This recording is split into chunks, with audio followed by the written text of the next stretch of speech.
Slow your breath, you made it through. This moment's just for you. No fixing, no pretending. You're safe here now. You've been carrying the weight of days that never seem to slow their pace. Always strong, always holding on. But even strong hearts need a place to land. You don't have to explain. You don't have to be okay. Just let the noise fade out. You can rest right now. You are safe here. You are enough. Nothing's missing, nothing's rushed. Let it all fall quiet tonight. You are safe here. You are held in the calm. You feel yourself. Breathe it in, let go of fear. You are safe here.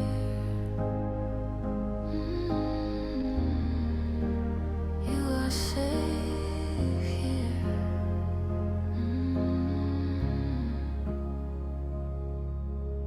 If your mind keeps wandering back to all the things you couldn't change, lay them down one by one. They don't belong in this moment.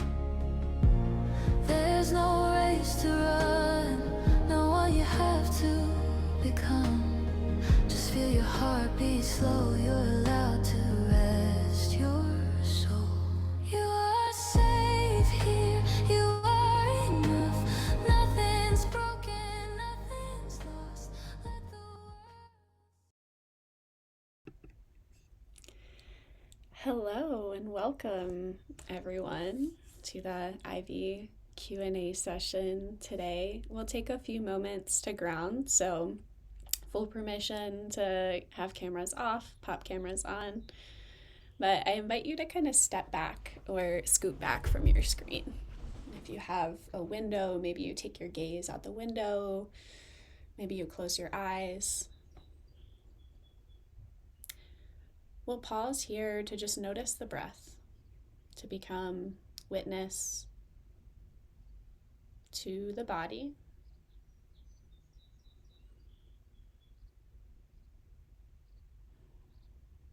So noticing how the breath is moving in and out.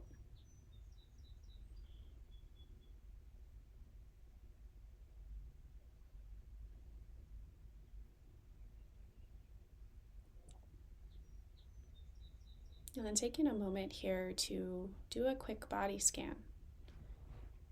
So noticing sensation in the feet,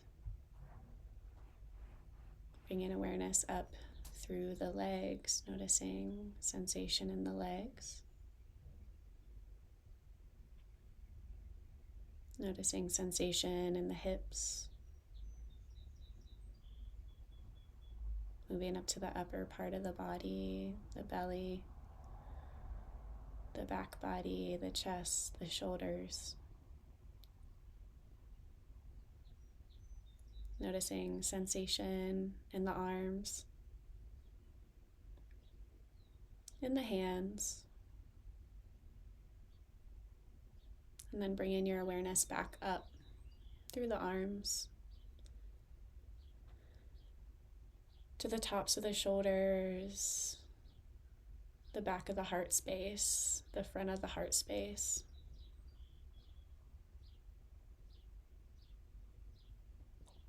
Then bringing awareness up to the neck, the chin,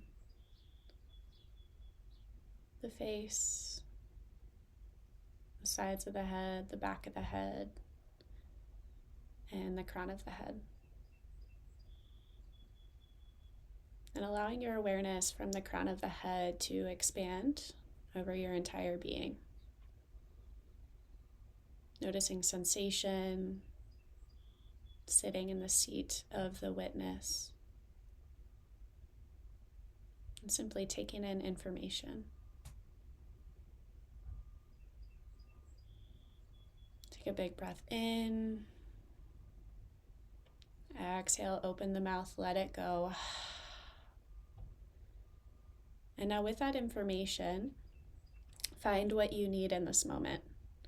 So maybe that is to stay still. Maybe it's to shift your position. Maybe to add movement. Maybe you'd like to take a twist to either direction, to reach through the arms. Maybe you just would like to shake the hands out, flick through the wrists. So finding what you need right here in this moment.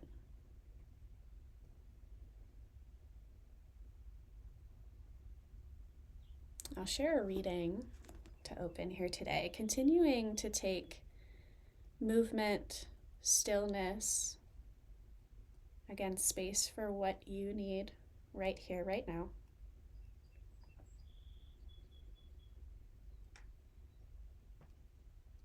Continuing to notice the breath and letting that carry you through. So discover the power of meditation. Meditation teaches us to relax, to connect with our body, to let spirit and body become one. Many of us spent years abandoning ourselves, our emotions, and our bodies. We've been present for others, and now is the time for us to stay present for ourselves, fully and completely. Meditation helps us leave our routine for a bit and slow down. We deliberately exhale stress, tension, and fear.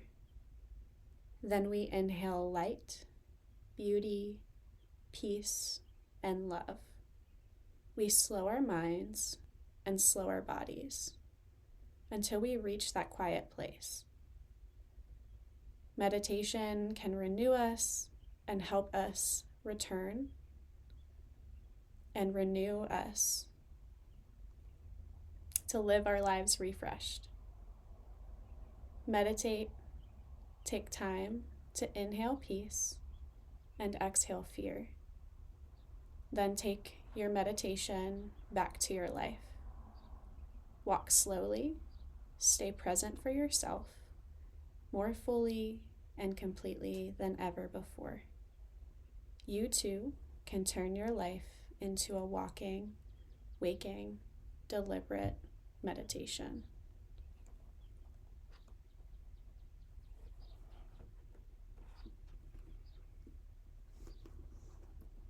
And so just taking a moment to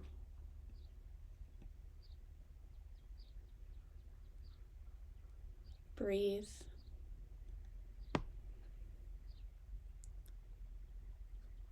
To let that meditation and reading wash over you.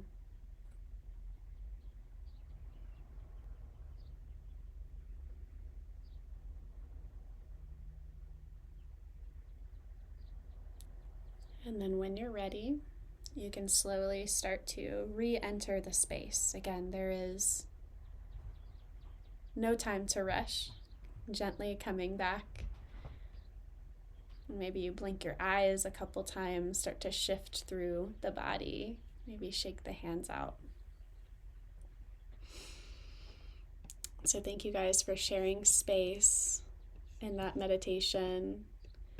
My name is Megan Pullen, and I am co-director and lead trainer for Intentional Vibrations. I could have started with that, but hi, I'm the one that's been sharing a lot of the emails and all the things.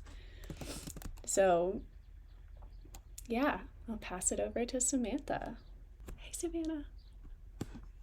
Hey everyone, options for cameras off or cameras on as it suits you. You'll notice that permission is a key component of our Ivy school. And I'm Samantha Hardin. I'm one of the co-directors of the program. And I don't know, I don't have a simple language for lead trainer because I don't really know what I am. I'm kind of like an idea person. I run out the clock, I do all the things, but what I am is someone who's constantly in the seat of the learner. And I also know how important it is for me to share these practices that go way beyond the mat, just to be able to function as a human being, and trying to, go beyond functioning, to thriving. And we did create some space in our agenda for folks to share their name, location, what you're looking forward to in a teacher training if you'd like. And then we'll just kind of round robin for that. Then we'll share a little bit about our journeys with yoga, as well as what it takes to become a 200-hour registered yoga teacher. Then we'll speak a little bit about why we created this program in specific and how it might be different from other offerings that you might not even know exist or other ones that you might be considering. We'll share a little bit about our class expectations, and then we'll hear from one of our previous graduates, Savannah, to talk about her experience with our online training program. Then we'll open for Q&A. So it'll be a pretty dense next 45 minutes, but as we started with the song, how to regulate. I know I was listening, but don't we find so often we're even multitasking? Someone was kicked out, we're trying to figure out why they were kicked out, all of the things. And that's what we're doing all the time. And I think there's a lot of noise out there about just being calm and happy all the time, or how you might find that or seek that. But it's never really about that. And I've learned from Megan, it's not just nervous system regulation, it's nervous system liberation, to acknowledge that like stress is one thing, joy is another. We can have it and hold it all, because we are so capable, as these incredible spiritual beings walking this life. So if you'd like, we'll just go in alphabetical order by first name. So you can just look at the chat, and or at the participant list. And if you'd prefer not to unmute, just use the chat and say hi, and where you are, or just go quiet and we'll know to skip you. But we'll start with Abby. Hello, everybody. My name is Abi. I kind of got drawn to this program as I've worked with Dr. Hardin as a previous tour scholar. On a personal note, I haven't done a lot of yoga, but been a lot of yoga that's been integrated in my life. As a Hindu, a lot of the principles that I've seen in yoga, my dad has trained me in ways that I haven't really understood them. But meditation has become something that I find that has been helping me with a lot of the stress and balance. One of the things that I do is I try to pray every morning and every evening, and there's a lot of like kind of like that yoga things built into it, and I don't really understand it fully yet, but I think yoga could be something that can help me as I transition to the next phases of my life that become increasingly more difficult. And I plan to stay sane during those things. So I think this is a great opportunity to learn more about it. And I don't know what this is fully yet, but I think it could be something that could really could be helpful for me. So that's why I'm here today. I'm a master's student at Virginia Tech, by the way. Sorry.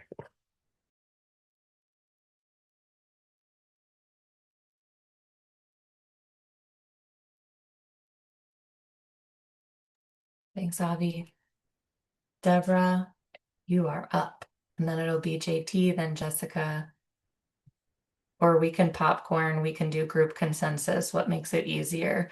Maybe I spiraled about the multitasking, knowing that we're all just trying to find the time as well. So if we can just popcorn for those who, yep. Okay, go ahead, Deborah. You are unmuted, but we There we can't. go. I have Yes. too many devices on. I I am Deborah John, and I am at Oregon State University for another mm, 10 months, maybe 10 months. Um, and I'm a little scattered because I got bumped off of the meeting from my computer for some strange reason. So I ended up joining from my phone, so I don't have all of my stuff here. I'm just kind of in my phone. I have been a yoga practitioner and an aerial yoga instructor,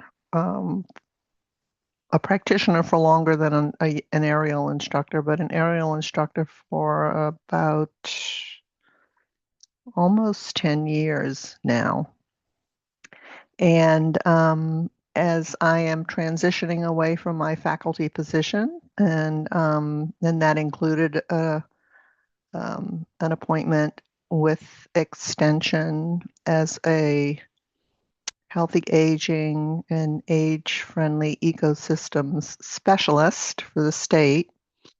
I am moving into a phase of my life that is going to be more focused on contemplative practice. And I happen to have a doctoral student who is doing her thesis in meditative movement. And so I just saw this as an opportunity that would actually be purposeful as I transition away from being a professor and into being a community member and part of the yoga community in Corvallis.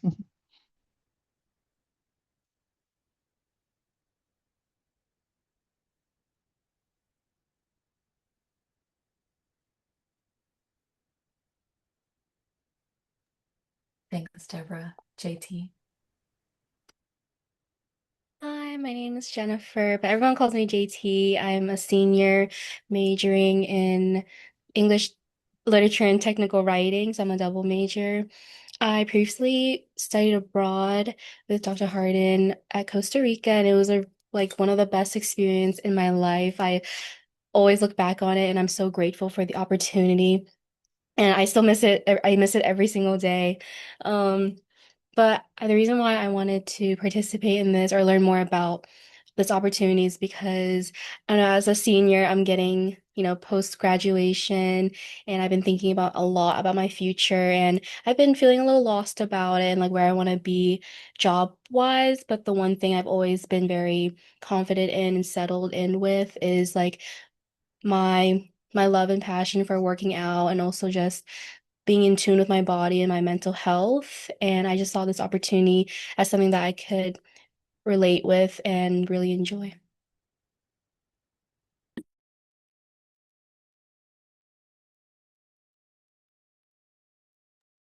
Thanks, JT. And I won't share because I think we're in the swing of things now with the alphabetical order by first name. Thanks. Go ahead, Jessica. Hi, I'm Jessica. I'm in Blacksburg working on my PhD. I'm almost done. I am interested in this opportunity, mostly because I met Dr. Harden during the Tour Scholars undergraduate research program. And then I also went to Costa Rica as part of a study abroad where the focus was on yoga and mindfulness. Um, and I think because of that, I now incorporate yoga into my workout schedule. I go to the gym like 3 times a week, and then I usually do yoga on all the days off. And it's really helped me recover. It helps me slow down and focus, especially since I'm so busy and tired. Um, and I really just think this opportunity, I guess, would help round out that experience and um, help me be more involved and more in tune with what I'm doing, the movements I'm doing, and hopefully I can use anything that I would learn from this to apply to any point in my life, wherever that takes me.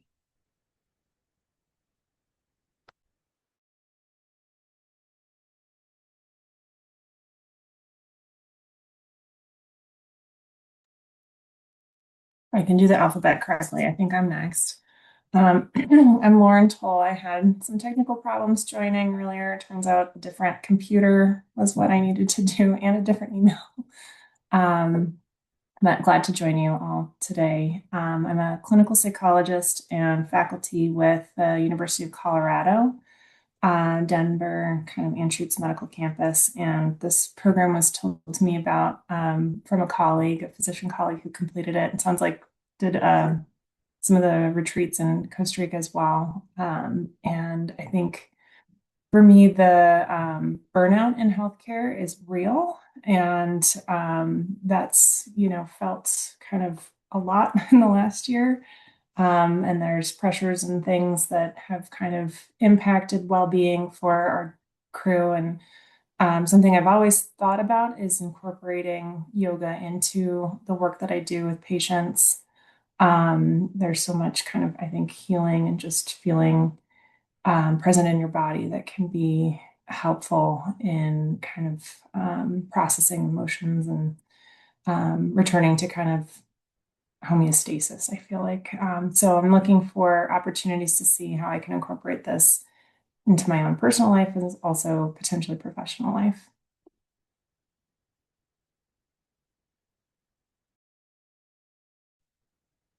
Hi everyone, I'm Molly Parker and I'm a faculty member in Virginia Tech in the Department of Human Nutrition, Foods and Exercise.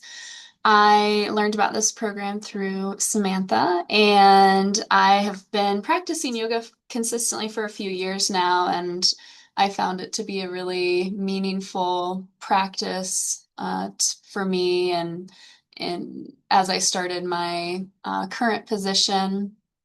And I feel like I've kind of gotten my foundation in my own practice kind of consistent and established now. And I feel I'm at this place where I want to kind of progress and build on more of the yoga principles and philosophy and also expand my meditation, mindfulness practices. And so I'm really looking forward to learning more about how I can do that through this program. And I think not only strengthening my own practice, but maybe also potentially being able to incorporate some of those principles in my teaching and just sharing that with my community as well.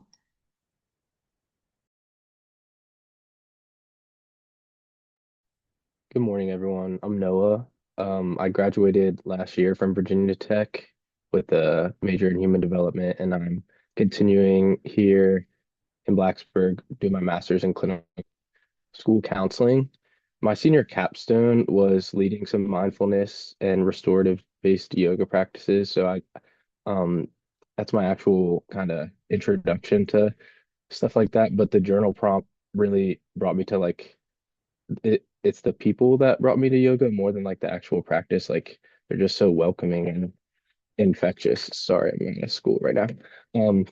But and being a school counselor, I think there's definitely a hole in like public school care in kind of the mind-body connection and wanting to, I've always been an advocate for that. So wanting to use this to further my career and also have a nice summer job as well. And then just again, continuation off the whole of I work at a boxing gym and we offer as much yoga as we can because um, there's so much interest for it, but in the real world, people have to decide like, am I gonna pay for a yoga studio monthly like bill, or am I gonna go to the boxing gym and kind of work out more? So I would love to just keep being an advocate and try to make yoga available and inclusive everywhere in my life.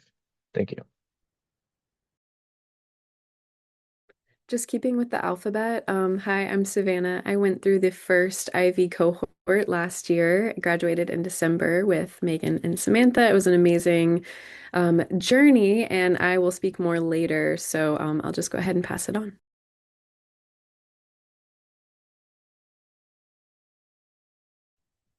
I think I'm next. My name is Sophie. I'm an undergrad here at Tech, and I'm an HNFE major. I just recently joined the Parsi lab because I heard about it through one of my professors who connected with me with Samantha. And I've very much been interested in doing my 200 hour for quite some time now since I started practicing yoga. It's definitely helped me manage a lot of symptoms like growing up with severe like anxiety and all these different things, and it's something I really want to like dive more into and get more educated on. And I'm very interested in like just teaching mindfulness practices, and I think yoga is a very big part of that.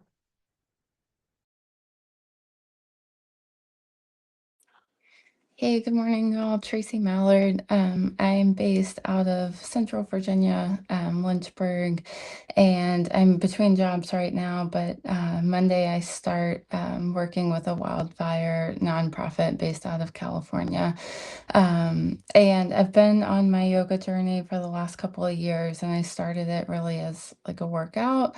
But then yeah, through the continual practice of it, really found the mindfulness and other benefits that, like others have said, like took away anxiety or like really helped with that. And so I think this is the next step in my journey and just excited for the space that it's going to offer and yeah, to be here with you all.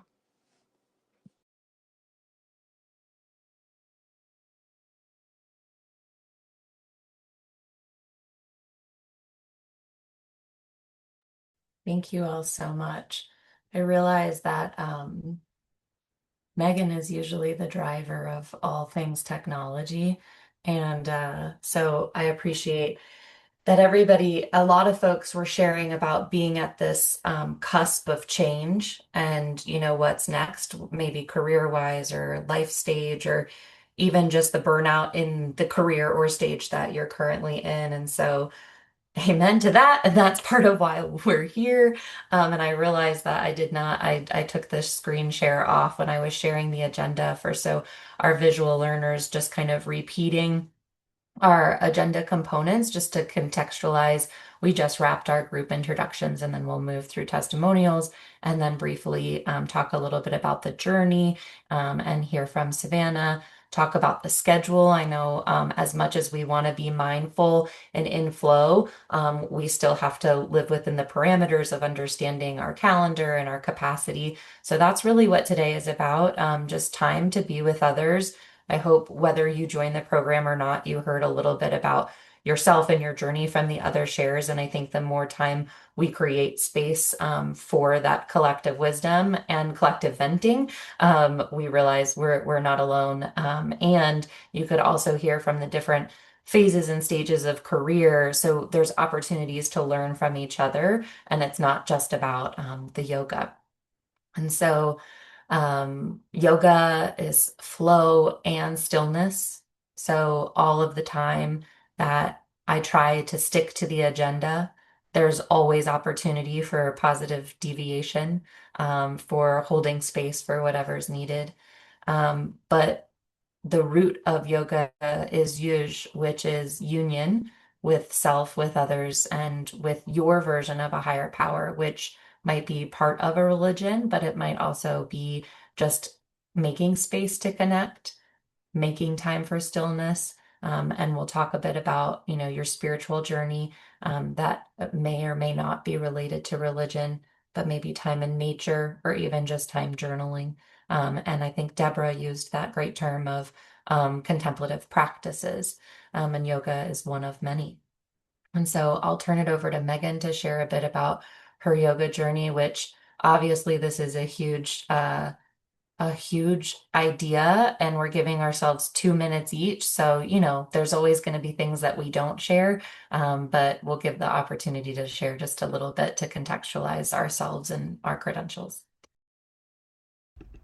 Thanks, Samantha, for that reminder. I was like, as we're coming into this section, I'm like, how do I summarize 16 years in 2 minutes? I don't know. So, hey guys, my name is Megan, and I love the prompt because what brought you to yoga? It takes me kind of out of the teacher seat and back to when I was 15 and I was an athlete, and my dad gifted me a yoga mat with a Radney Yi AM yoga, and it sat in my closet because I was like, yoga's stupid. I was like hardcore athlete, whatever. I picked it up one day because I was bored. I wish I could say I was bored. That's not a feeling I ever have anymore. But I picked it up, I got on my mat, and I was like, I was obsessed with it. I was like, wait, this is actually really challenging. It's hard to sit still. It's hard to be in these shapes. And more so, I noticed that when I didn't practice yoga, even, in high school, like before school, I would practice. I was like, when I don't practice, I don't have the purity of mind, the purity of breath and spirit. I wasn't as connected to myself. And so from that time, I started my home practice. I was very adamant about practicing, and read as much as I could on it. And like 2 years after that, I went to a studio for the first time, did my 200-hour training at 17, taught all through college, was very interested in diving more in like the therapeutic aspects. When I graduated from Roanoke, I went into a 300-hour yoga teacher training at Imbalance in Blacksburg, and that's actually where I met Dr. Hardin. And so we completed that training together, which was a wild time to think about. And I kind of mentioned in the email that it never necessarily feels like the right time. And every training, every degree, everything that I've ever applied for, I'm like, well, might as well. We'll see what happens, right? And so I was wrapping up that 300-hour, and I found a Master of Science in Yoga Therapy at Maryland University of Integrative Health. And I was like, might as well just apply. I probably won't get in, right? But we'll see what happens. I definitely got in. I don't know I had that mindset, but I did get in. I pursued that degree just because I wanted more. I wanted to know both the evidence and the experiential components, and how yoga can really be integrated into the healthcare setting to support some of these greater things like we all mentioned today, the mental health aspects, the connections to different populations and how we can support them, in schools and these more clinical settings too. So yeah, I think I'll pause and leave it there. I started working with Dr. Hardin, and then we birthed this yoga teacher training, I guess, two years ago now, and now coming up on the second cohort, and here we are. So I'm gonna pass it because that was over 2 minutes. Thank you. Oh, Samantha. Sure. Thank you. Thanks for sharing. Yes, and 2 minutes is a hard task, and I can't wait for 10 years from now when you all are like, oh yeah, what happened in 2026? Did I choose? Did I not choose? All of the things. So I'll share briefly that I'm an associate professor. I got tenure in 2020. But I'm starting kind of sooner rather than later because Right after that, one of my colleagues created the 6 faces of burnout, and she identified me as a busy lost soul. And that language really hit because I realized like I am just seeking the N+1 and the next thing and the next accolade and the next degree and the next whatever. And there's always going to be N+1. And I thought, well, I don't like in my heart of hearts, I don't want to be in this space, but I also want to pay my bills. And I also spent the last, 12 years becoming Dr. Harden. But I had to break through, and that became this journey of, okay, if I'm gonna hold on to this job for dear life, I have to do things that light me up. And so tour scholars and the study abroad and things that had these immersive and intimate experiences with scholars is what keeps me going. And learned through my yoga journey that Dharma has 16 different interpretations, but one is your life's purpose. And I know that I'm not a teacher, but I'm a being who's practicing teaching. And I use that to say I'm both practicing teaching and sharing what I've learned and my experience, but I'm also, as I mentioned before, constantly in the seat of the learner. So I found yoga initially when I was doing my postdoc in British Columbia. Again, I get there's how did we say 2 minutes? But I woke up one day and I had all these red bumps all over me. I was like, oh my gosh, we have bed bugs because postdocing is really stressful. I realized it was stress hives, not bed bugs. Thank goodness. And also, not thank goodness, that I had stressed myself out that much. And so I committed to yoga one day a week and it helped. And then I decided that might be a deeper dive. And then in 2015, I actually had a pretty intense trauma that led me to a therapist who just invited me to breathe. And so, to Noah's piece about that disconnection of counseling and mind body practices, I feel like that was fate that I ended up with someone who wasn't just about like what is going on with your thoughts and patterns and behaviors, but I hadn't breathed in like 3 months. And so she was like, this is pranayama. It's one of the limbs of yoga. And so the journey to yoga can be for some in that physical and practice, and it can also be in some of the other principles and philosophy. And basically whatever got you here, we're glad you're here. And the other thing to previous slides and to some of our language is I think we're all also very thirsty for third spaces. We don't have as much time in communal spaces where we're exploring who we are and who we are in relation to others. And I think yoga gives us that opportunity. But something that you'll learn in Ivy is that it really isn't just about the physical practice and how to facilitate those opportunities, whether it's in a Zoom call or otherwise. But so that's basically the snapshot of the journey. And I think I've covered most of the highlights. So from here, we'll just talk a little bit about, oh, did that jump ahead? That like super jumped ahead, did it? It super jumped ahead. Let's go back in time. Okay, so why a 200-hour uh, registered yoga teacher? It provides so you can provide safe and effective practices. Everybody has mentioned for the mental health, the well-being, burnout prevention, and we've also talked about a variety of different settings from our own personal experiences to healthcare to public school systems. Whether you actually end up teaching in a 60-minute studio, becoming a 200 RYT will deepen your yoga practice. It also continues your educational journey. I did not, vet anything that Savannah will share later, but I think she might say, like, we repeated multiple times, like 200 hour is just the entry point. And so you're not going to leave feeling like I know everything about everything and I am ready to go. In fact, by getting a 200 hour, we learn that there's so much more to learn. And as Abby mentioned earlier, like that like we hear about these pieces and parts and we want to kind of thread them together. And then it makes you, for most people, it makes you thirsty for further learning. And then it's also, you know, for those of us who are in transitional periods, this can be something that's like your side hustle and eventually your primary hustle or whatever that becomes for you.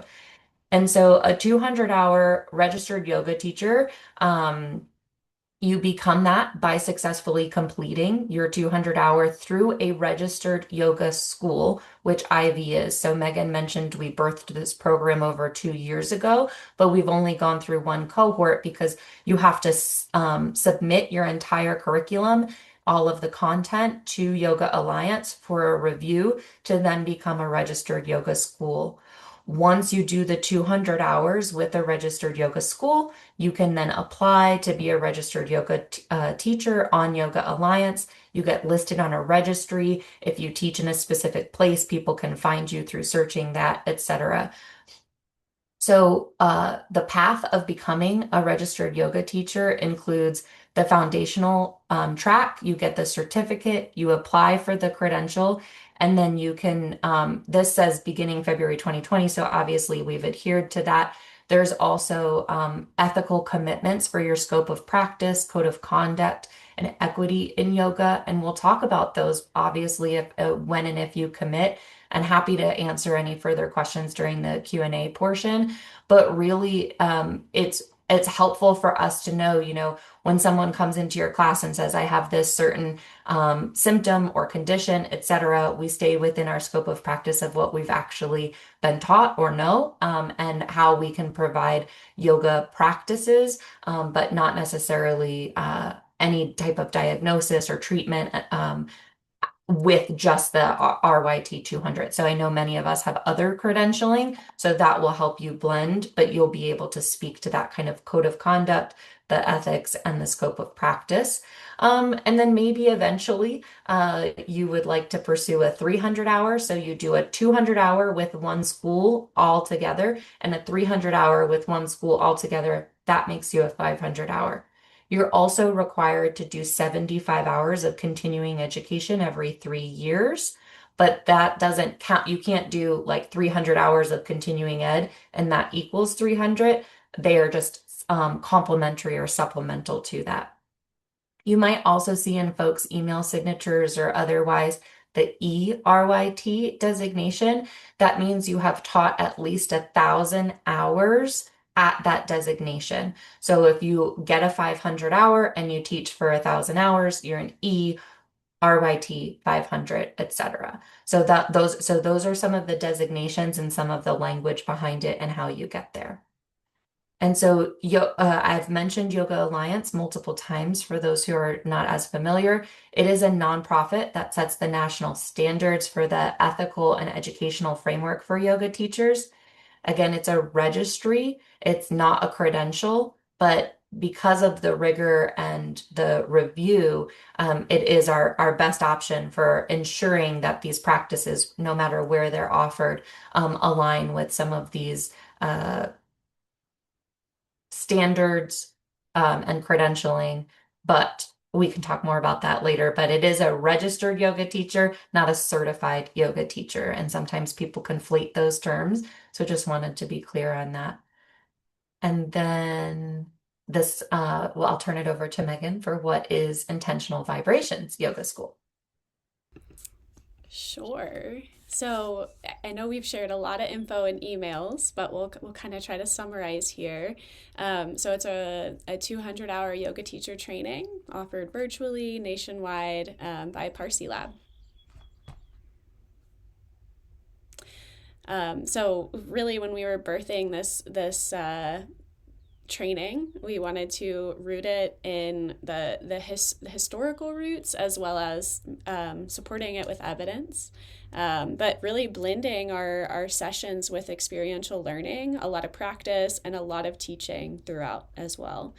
I love Samantha's coined term here, standardization, without standing in the seat of judgment as well. It's our mission to center and extend the reach of the principles, practices, philosophy, science, and art of yoga, really drawing in those 8 limbs so that our current and future yoga practitioners may safely and wholly flourish. And our vision is to establish an accessible, evidence informed 200-hour yoga teacher training for intentional educators who wish to deepen their understanding of yoga and self exploration for themselves and their communities, but particularly those that want to teach potentially in unconventional spaces. So maybe outside of the studio, in schools, in different settings. And so our schedule right now, we are looking at virtual sessions starting in June, wrapping in November, Tuesday and Thursday from 12 to 2. We are encouraging live attendance, but we also are offering a hybrid approach and a fully self-paced asynchronous approach as well. So we do really want to work with everyone's availability and schedules. We know that time can be a challenge. So for that, we will also layer in the assigned self-study hours. We'll have different week immersions layered throughout the training as well.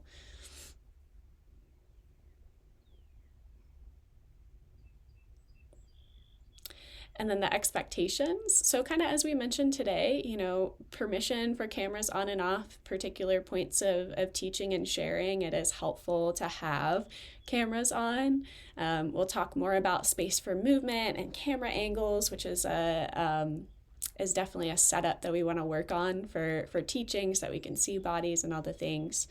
Code of conduct, which that comes in our manual. We can chat more about that as well. And then the outside expectations, again, catching up on recordings if you aren't able to make it to the synchronous sessions, self-study hours, and then note-taking and additional homework assignments too. Savannah, you're up, girl. Take it away. Hi, everyone. So Ivy, it was such a needed thing for me. It kind of came at the perfect time. I was ready to take the jump. I had been practicing yoga off and on since high school. It was definitely from a fitness angle. So it would be at a YMCA or my college gym or something like that. And I never really fell in love with it. It felt just like something else to try to make myself do, like cardio or weightlifting. I knew I needed to do it, but I hadn't quite fallen in love with it yet.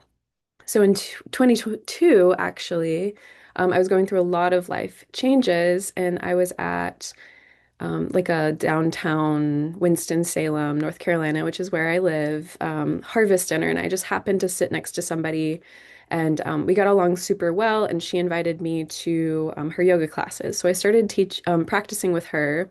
And these were very intense classes. They were like an hour and a half long. It was very traditional, like Ashtanga, which I had never experienced before. And I just remember leaving those classes just like feeling my feet on the ground and feeling myself stand up taller. And the physical side of it definitely was a huge part, but it was the breathing, which I had always really struggled with. The pranayama side of it, the meditation. I had never really been able to get myself into that state on my own. So I definitely wanted to dive more into it. I work for NC State University through the North Carolina Cooperative Extension Program. So I am an extension agent, and I teach in the realm of family consumer science. So if you don't know what that is, it's more of like home economics, but mostly what we focus on is health and wellness nowadays. So I was teaching nutrition classes, wellness classes, had started to get into teaching a weightlifting program called Lift that Samantha developed. And our state director for that program knew that I was interested in yoga and actually mentioned to me that they were starting this cohort for the first time. And so immediately jumped on. I was super excited about it. The program felt really accessible for me in my schedule because I would love to take a month off to go to Bali and, do the whole thing there. I would love to be able to do it every Friday, Saturday, which is what a lot of the programs around me were offering. But actually being able to, ours was actually after work, twice a week It's virtual. If you have something come up, you can miss it and go back and actually view the entire class. Um, it was just like perfect for what I needed. So through this program, I learned a lot. Definitely, I have plenty of friends who go through a 200-hour just for their own practice, just to deepen that. They never intend on teaching.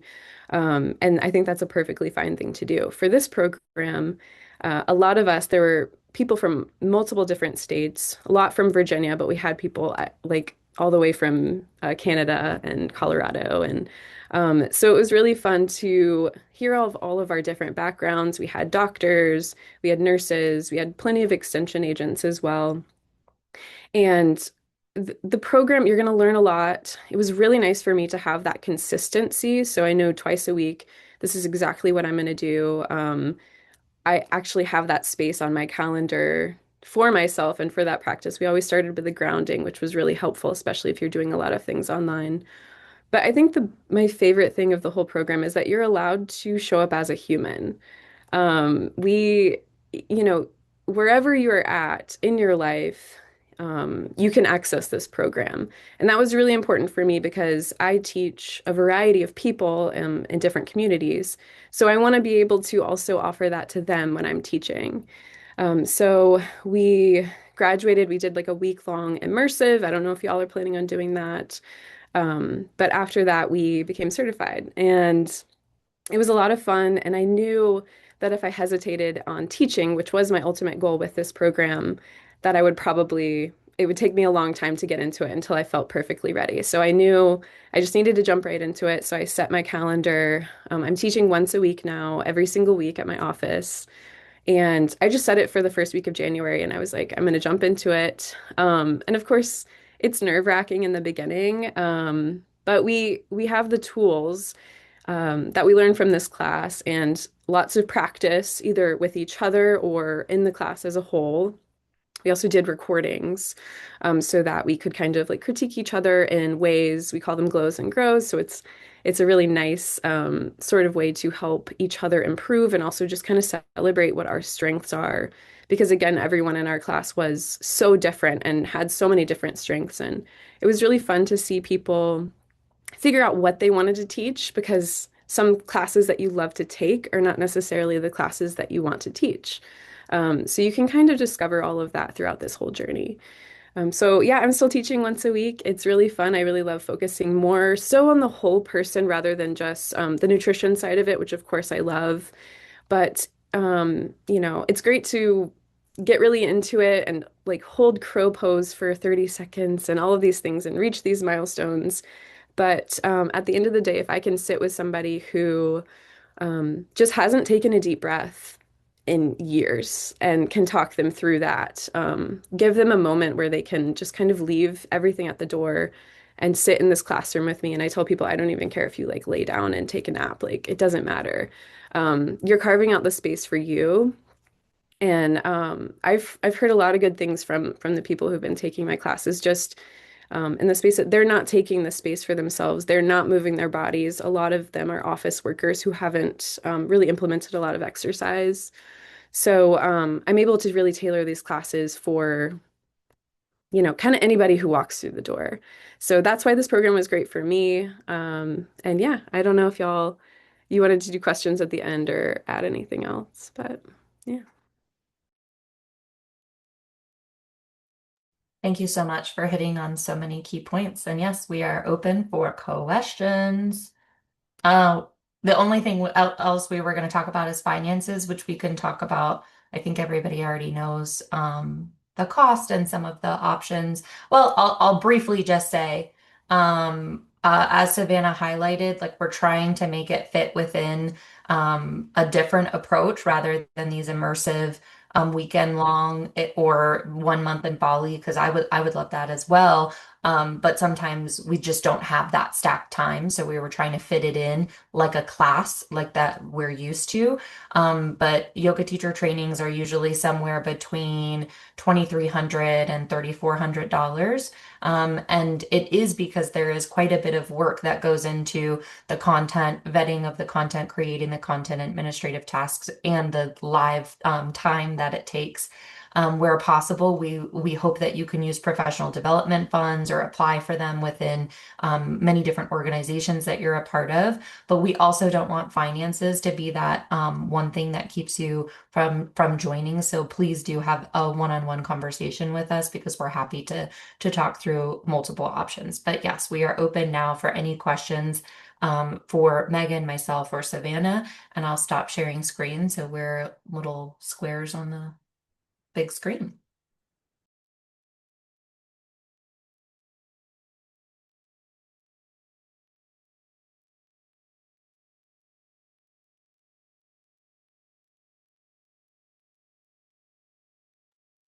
I guess could you talk a little bit about what the time investment is outside of the structured class times? Like you mentioned some homeworks and videos, and what is the estimate there? It's a great question, and we can, in a follow-up email, share the basic scaffolding. So there's a couple of them, what we're calling immersion or integration. So there's an immersion so that we, get to know each other and get to know the process, and then we'll build in some integration time. So if you have fallen behind, those will be more intense asynchronous times. But the homework or outside time will include things like listening to podcasts, or as Savannah mentioned, recording those videos and then critiquing other folks' videos, etc. That all falls within the 200 hours. And so we can send the exact map of that, but it's approximately 6 hours a week outside of those immersive weeks. So the two hours live and then about an hour or two of additional work outside of class. But we also have, again, we're not like checking, are you doing a morning meditation every morning? But we do, have suggestions for that and things like that. So you can meet the minimum requirements, or you can, go full in, up to you depending on what you have time for. But those are the types of assignments: is listen to this podcast or watch this YouTube video, because there's so many great resources already out there. For many of you who know I'm an implementation scientist, like we're not going to rebuild something when someone else has already done it. And so we'll just link you to some existing resources. So about 6 hours a week outside of the immersive weeks, but we'll send that entire map in a follow-up email.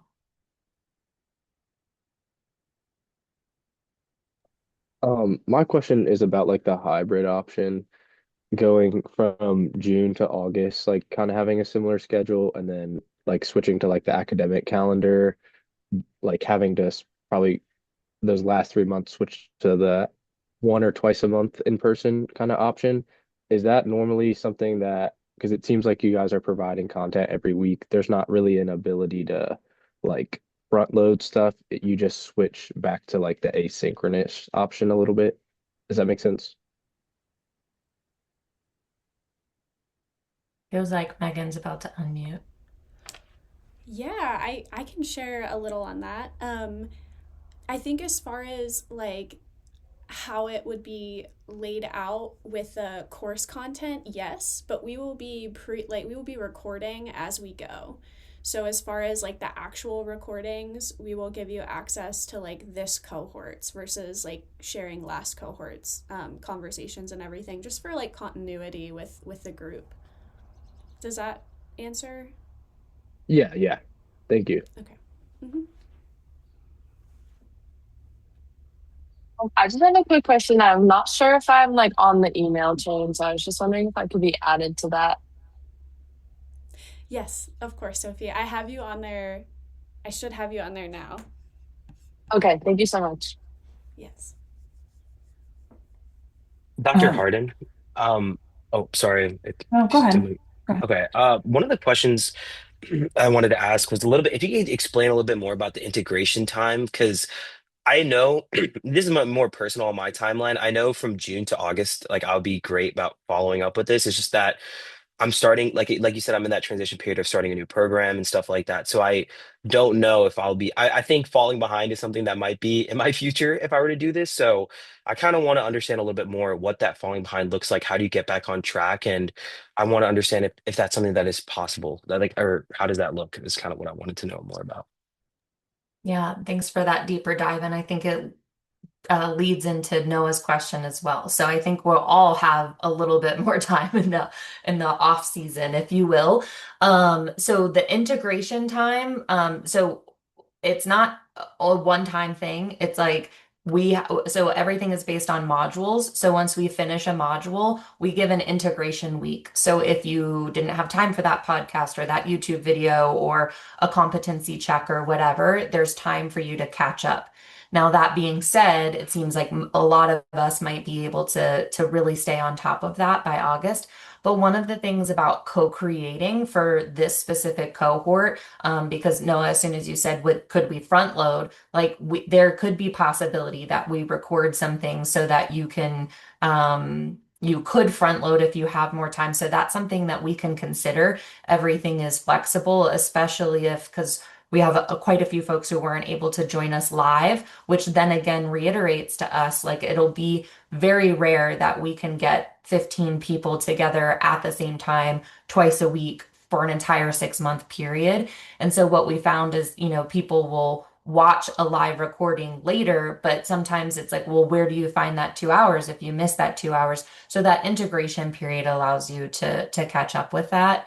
The other thing is we do recommend the once a month. Um, uh, the other thing is once a month, we would we will also be trying out, we didn't do this last year, but we're going to be trying out small group discussions so that if there is a group of you that has a different schedule, at least you're finding accountability with yourselves. So we'll be using some of those options and technology as well. Does that help? So we try to build it in because there's going to be holidays, there's going to be vacation. So, right, like even over the summer, you might feel like you have more time, but then you actually have more fun obligations and you don't have as much structured time as well. So we'll try to work with everybody. And I think the biggest thing is like, from what I've heard, from what I know of you all, we're all passionate and dedicated, and we're going to get it done. And part of what we're here for is to give you that support and accountability because, like you said, the falling behind will happen for all of us. And it might just be 1 week you fall behind if you're lucky. And it might be like, oh wow, I missed, we have someone who had to take a 3-month hiatus from the program and might be coming back in the fall kind of catching up where we are. So I guess my long-winded response is there's flexibility to meet everyone where you are.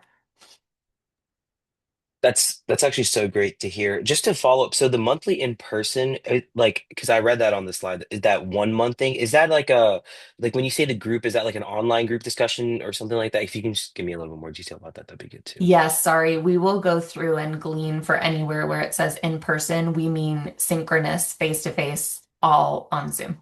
As you Okay, can, there's awesome. folks from all over. Thank you. Yeah. Lauren, did you have a question? The in-person part was part of my question, so that got answered. My other, it sounds like there's flexibility in this, so it may not be a question that needs answering, but my clinic schedule is fairly inflexible, which will probably mean that I will only be able to attend 1 day a week, which will chronically put me behind. I'm just wondering how much of a concern that might be. We have someone else who messaged us the exact same thing. They said the entire summer they will have a Thursday obligation, so they'll only be at 1. And that's why we're kind of listing it as um, full synchronous. Because if you're someone who's like, I can mark this off, I will be there with the exception of like during my kids' ballet recital, whatever. And then we'll have folks who are full asynchronous, and then we'll have that hybrid. And so I would say the only thing about that is if you can only attend 1 day a week live in person, meaning synchronously, building in that structure for your schedule is going to be so important because again, as we're trying to build these practices, we also don't want this to be something that overwhelms. And so how we give ourselves grace to say, ooh, now if it's 6 hour a week commitment and I only have 2 hours synchronously, I need to book those 4 hours somewhere else. And that might be that you do 4 hours all in one chunk if your schedule affords you that time, or maybe you're doing multiple days at 1 hour, whatever works for you. And then Megan and I are available to kind of chat through that. But in that example, I think like you could be paired up with this other person who's missing once a week, and maybe like that helps with virtual accountability as well. Makes sense. And it's Tuesdays that I'm not going to be able to join, so maybe that does That's right. work. Yeah, because then you could say, hey, we talked about this, and they can, yeah, so.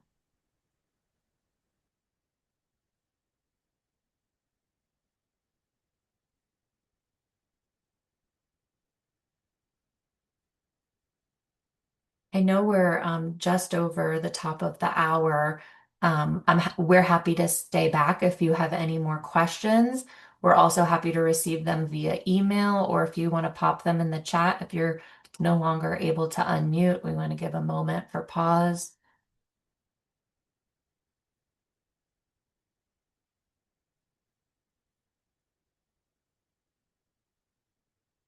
In the vein of it depends, and flexibility. We just want to end with the note of your yoga teacher training is going to look very different for every single one of you, just like every year and every cohort.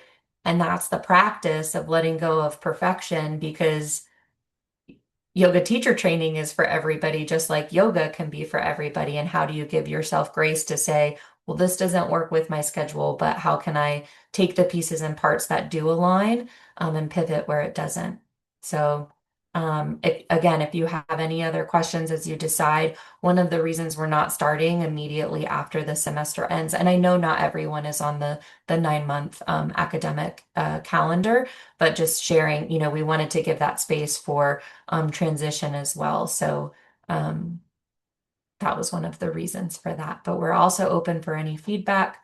And with that, I'll invite you to just maybe back away from the device, since you always have one moment to take 3 deep breaths. So if you can, maybe feel the spaces or surface beneath you, whether you're in the car or in a chair, or standing or walking, and just notice what you notice. Notice where your mind is, notice where your heart is, and notice where your body is. And maybe with a soft gaze or eyes closed, you call all of that together in a remembering. Bring back all the pieces and your parts just to this moment, just to this breath. Draw the breath deeply in. Soften the shoulders away from the ears as you sigh out. 2 more breaths.